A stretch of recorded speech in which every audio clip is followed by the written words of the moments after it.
โอเคสวัสดีหมู่เพื่อนทุกคนวันนี้ก็เป็น EP ที่2ที่ข้าพเจ้าสิมาสอนวิธีการ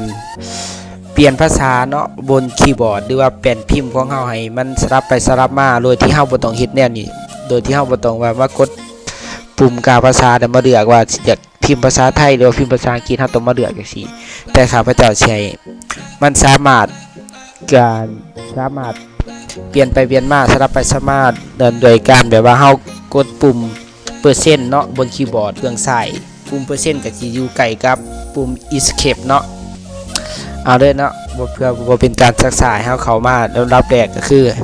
ให้เฮาเข้ามาตรงที่ control panel คลิกเข้าไปแล้วเนาะให้เฮาไปเลือกที่ประเภทไอคอนเนาะเลือกตัวนี้ให้เป็นไอคอนใหญ่เนาะแล้วเข้าไปหาคำว่า digent เนาะ digent เนาะการไว้โดกนี่เนาะให้กดเข้าไปแล้วเฮาไปที่คำว่าlanguage preference เนาะกดเข้าไปเนาะหลังจากนั้นแล้วเมื่อเข้ามาหอนหน้านี้แล้วให้เฮากดหาคำว่า spelling and typing keyboard setting เนาะก็คืออยู่เบื้องขวาพี่เนาะตรงนี้เนาะหากดเข้าไปเนาะกดเข้าไปแล้วให้เฮาเดือนลงมาว่าเท่านี้เฮาเดือนลงมาหาคำว่า advanced keyboard setting เนาะนี่ก็อยู่นี่เนาะแคปadvanced keyboard setting กดเข้าไปเลยเนาะกดเข้าไปแล้วให้เฮาหาเลือกคำว่าlanguage bar option เนาะเมื่อเข้าไปแล้วเฮาไปกดตัวบนที่ advanced key setting เนาะแล้วก็ไปเลือกคำว่า change key sequence เนาะกดเข้าไปฐานเป็นเนี่ยนี่แปลว่า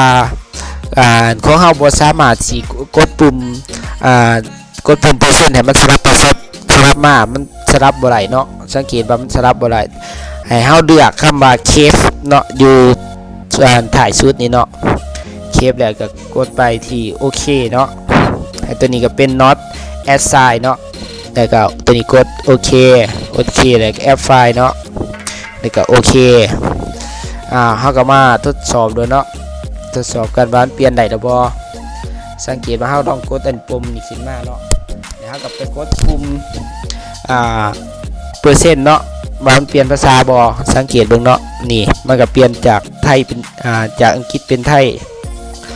จากไทยเป็นอังกฤษเนาะนี่เฮาโดยแบบว่าเฮาบ่ต้องกันนี่เฮาเพียงแต่กดปุ่มเปอร์เซ็นต์เท่านั้นเนาะ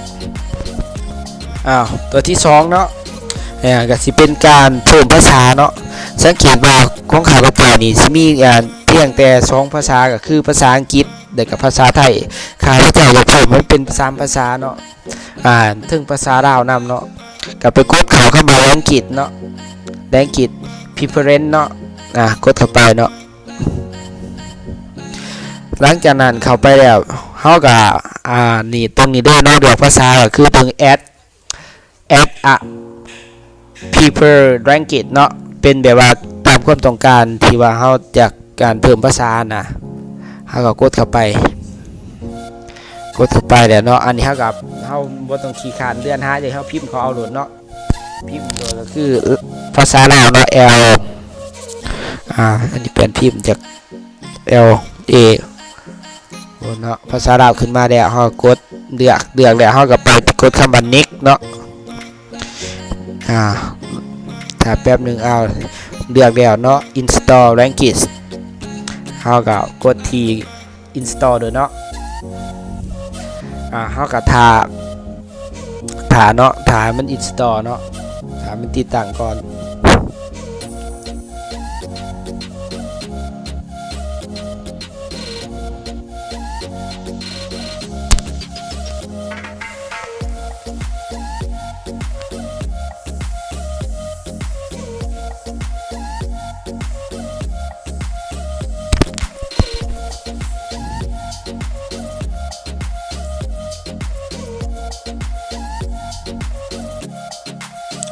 แน่